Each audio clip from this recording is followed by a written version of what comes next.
gratitude toward church, but there is a compendium of her letters. There's copies for everybody. If you're interested, please take them. She wrote that, all the letters, and she asked me to make a book of them so that none of her descendants will be Republicans. And I know no one here is a Republican. Today. So I'm Janet, I'm the baby, and I get the last word.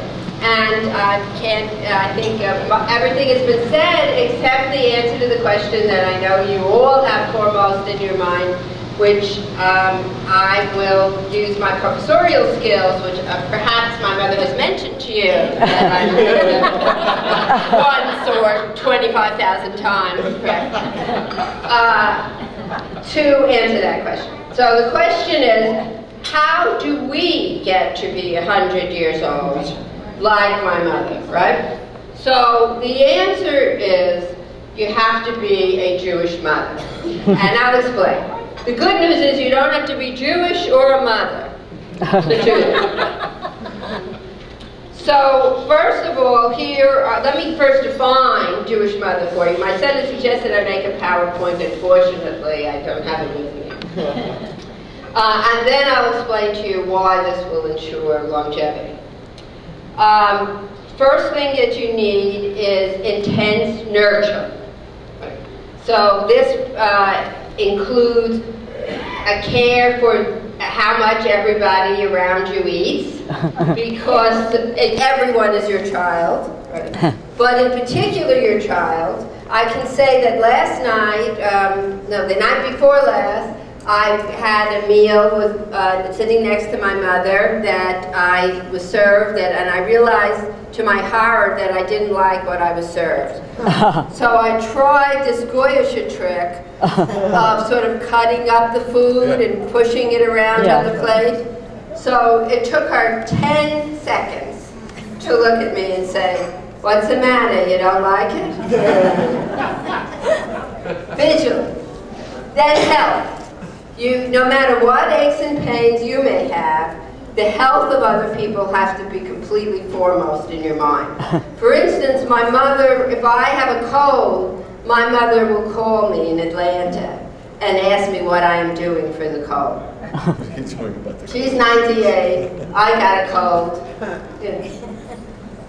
She does it. Then you have to be in touch with the hopes and the dreams and also the hurts of everybody around you, and be understanding and compassionate and make everybody feel that you are the person who really understands what their aspirations in life are.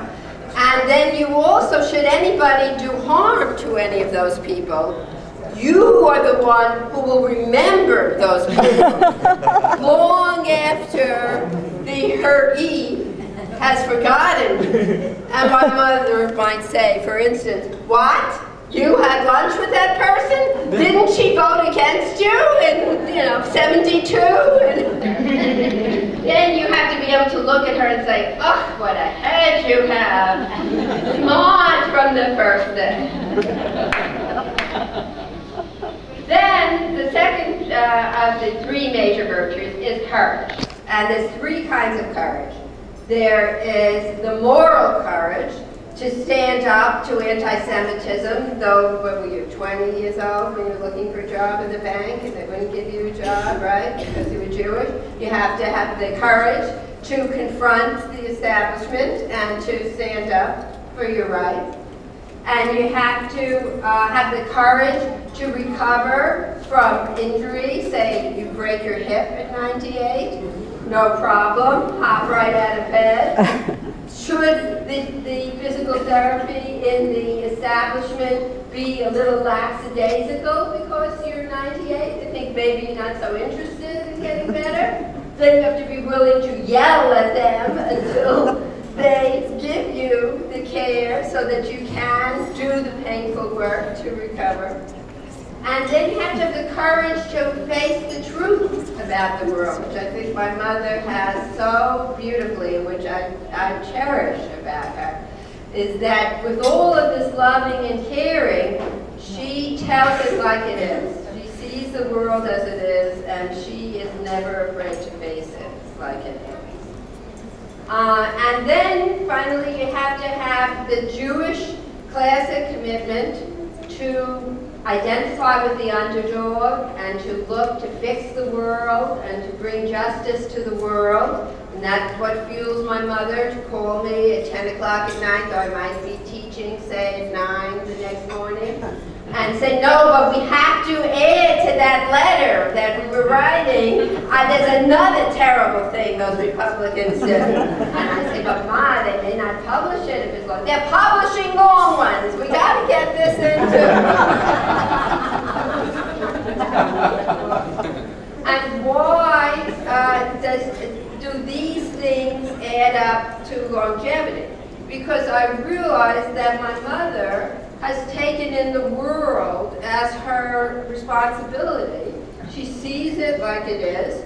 She feels not good enough yet, and she's not leaving until she gets it fixed. So finally, what you have to have is a head and a heart that work together the way my mother's work together. And the good news is you don't have to be Jewish, you don't have to be a mother. The bad news is nobody can do it with the level of intensity that my mother can do it. And so we just have to be grateful to have her with us.